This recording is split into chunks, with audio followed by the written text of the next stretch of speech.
संबोधित किया। लाल किले से पीएम मोदी का अब तक यह सबसे लंबा भाषण है। इस भाषण में पीएम मोदी ने देश को 2047 तक विकसित भारत बनाने की बात कही। साथ ही महिला अपराध, यूसीसी, भ्रष्टाचार, आतंकवाद का मुद्दा उठाया। देखिए पीएम मोदी के 98 मिनट के भाषण की 10 सबसे बड़ी बातें।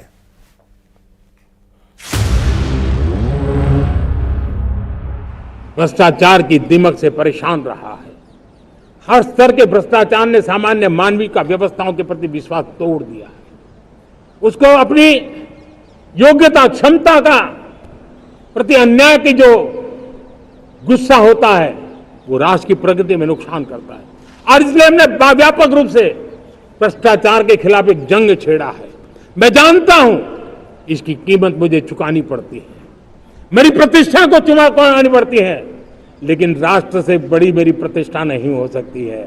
राष्ट्र के सपनों से बड़ा मेरा सपना नहीं हो सकता। और इसलिए ईमानदारी के साथ भ्रष्टाचार के खिलाफ मेरी लड़ाई जारी रहेगी, तीव्र गति से जारी रहेगी और भ्रष्टाचारियों पर कार्रवाई जरूर होगी।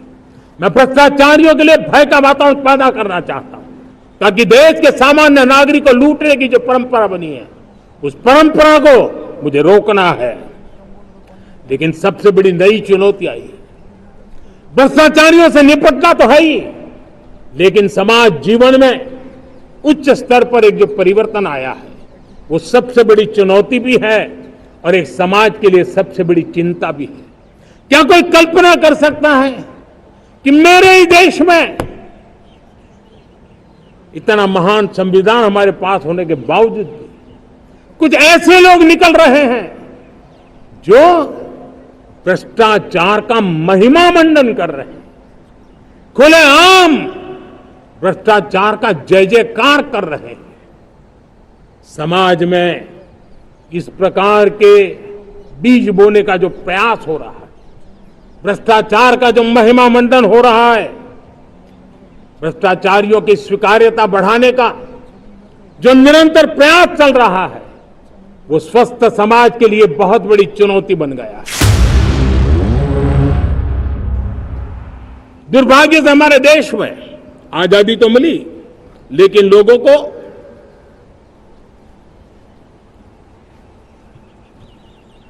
एक प्रकार से माई बाप कल्चर से गुजरना पड़ा। सरकार के पास मांगते रहो, सरकार के पास हाथ फैलाते रहो, किसी की सिफारिश के लिए रास्ते खोजते रहो, वही कल्चर डेवलप हुआ था। आज हमने गवर्नेंस के इस मॉडल को बदला है। आज सरकार खुद लाभार्थी हितार्थी के पास जाती है। आज सरकार खुद उसके घर गैस का चूल्हा पहुंचाती है। आज सरकार खुद उसके घर पानी पहुंचाती है। आज सरकार खुद उसके घर बिजली पहुंचाती है। आज सरकार खुद उसको आर्थिक मदद दे करके विकास के नए आयामों को सर करने के लिए प्रेरित करती है, प्रोत्साहित करती है। आज सरकार खुद नौजवान के स्किल डेवलपमेंट के लिए अनेकविध कदम उठा रही है। लाल किले से फिर बार एक अपनी पीड़ा व्यक्त करना चाहता हूं। एक समाज के नाते हमें गंभीरता से सोचना होगा कि हमारी माताओं, बहनों, बेटियों के प्रति जो अत्याचार हो रहे हैं उसके प्रति देश का आक्रोश है, जन सामान्य का आक्रोश है। इस आक्रोश को मैं महसूस कर रहा हूं। इसको देश को, समाज को, हमारी राज्य सरकारों को गंभीरता से लेना होगा। महिलाओं के विरुद्ध अपराधों की जल्द से जल्द जांच हो, राक्षसी कृत्य करने वालों को जल्द से जल्द कड़ी सजा हो, वो समाज में विश्वास पैदा करने के लिए जरूरी है। मैं ये भी बताना चाहूंगा कि जब बलात्कार की या महिलाओं पर अत्याचार की घटनाएं घटती हैं तो उसकी बहुत चर्चा होती है, बहुत प्रचार होता है, मीडिया में छाया रहता है। लेकिन जब ऐसे राक्षसी मनोवृत्ति व्यक्ति को सजा होती है तो वो खबरों में कहीं नजर नहीं आती है, कोने में कहीं पड़ा रहता है। अब समय की मांग है कि जिनको सजा होती है उसकी व्यापक चर्चा हो ताकि ऐसा पाप करने वालों को भी डर पैदा हो कि ये पाप करने की हालत ये होती है कि फांसी पर लटकना पड़ता है। और मुझे लगता है कि ये डर पैदा करना बहुत जरूरी है। हमारे देश में सुप्रीम कोर्ट ने बार बार यूनिफॉर्म सिविल कोड को लेकर जो चर्चा की है, अनेक बार आदेश दिए हैं, क्योंकि देश का एक बहुत बड़ा वर्ग मानता है और उसमें सच्चाई भी है कि जिस सिविल कोड को हम लेकर के जी रहे हैं वो सिविल कोड सचमुच में तो एक प्रकार का कम्युनल सिविल कोड है, भेदभाव करने वाला सिविल कोड है। ऐसे सिविल कोड से जब संविधान के 75 वर्ष मना रहे हैं और संविधान की भावना भी जो हमें कहती है करने के लिए, देश की सुप्रीम कोर्ट भी हमें कहती है करने के लिए, और तब जो संविधान निर्माताओं का सपना था उस सपने को पूरा करना हम सबका दायित्व है। और मैं मानता हूं इस गंभीर विषय पर देश में चर्चा हो, व्यापक चर्चा हो, हर कोई अपने विचारों को लेकर के आए और उन कानूनों को जो कानून धर्म के आधार पर देश को बांटते हैं, जो उच्च नीच का कारण बन जाते हैं, ऐसे कानूनों को आधुनिक समाज में कोई स्थान नहीं हो सकता है। और इसलिए मैं तो कहूंगा अब समय की मांग है कि देश में एक सेकुलर सिविल कोड हो। हमने कम्युनल सिविल कोड में 75 साल बिताए हैं, अब हमें सेक्युलर सिविल कोड की तरफ जाना होगा और तब जाकर के देश में धर्म के आधार पर जो भेदभाव हो रहे हैं, सामान्य नागरिक को जो दूरी महसूस होती है उससे हमें मुक्ति मिलेगी। बांग्लादेश में जो कुछ भी हुआ है उसको लेकर पड़ोसी देश के नाते चिंता होना, मैं इसको समझ सकता हूं।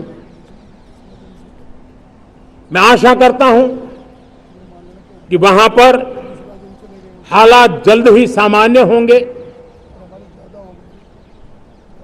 खास करके 140 करोड़ देशवासियों की चिंता कि वहां हिंदू, वहां के अल्पसंख्यक, उस समुदाय की सुरक्षा सुनिश्चित हो।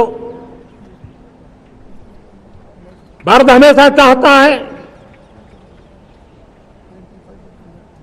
कि हमारे पड़ोसी देश सुख और शांति के मार्ग पर चले। शांति के प्रति हमारा कमिटमेंट है, हमारे संस्कार है। हम आने वाले दिनों में बांग्लादेश की विकास यात्रा में हमेशा हमारा शुभचिंतन ही रहेगा, क्योंकि हम मानव जाति की भलाई सोचने वाले लोग हैं।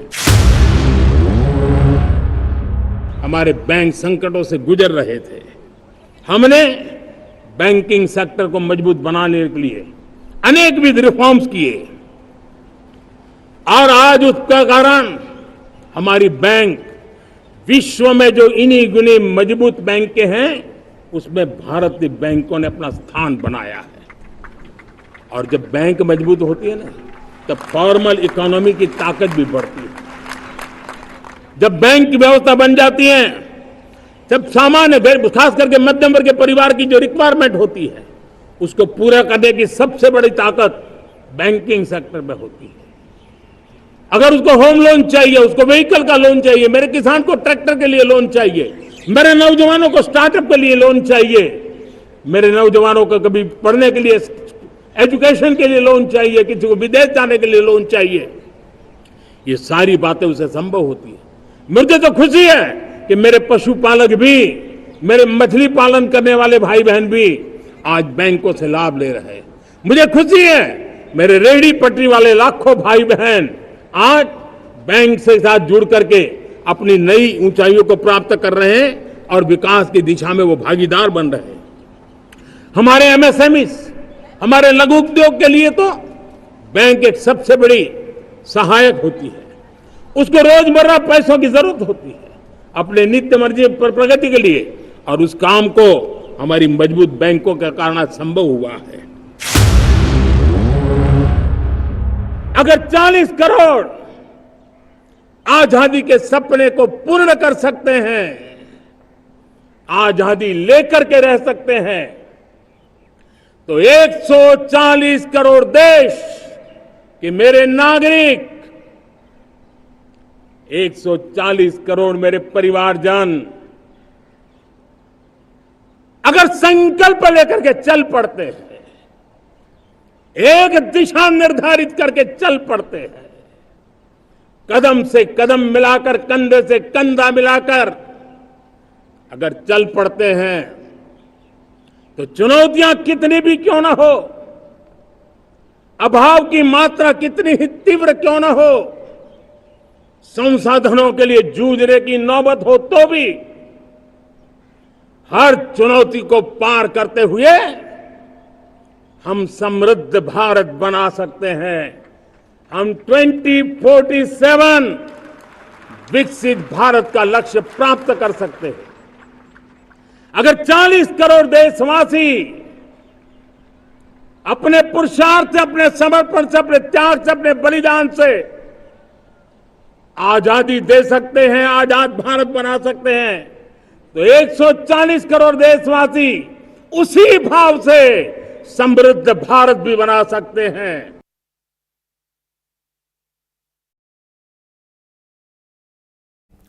और यहां रुकेंगे एक ब्रेक के लिए।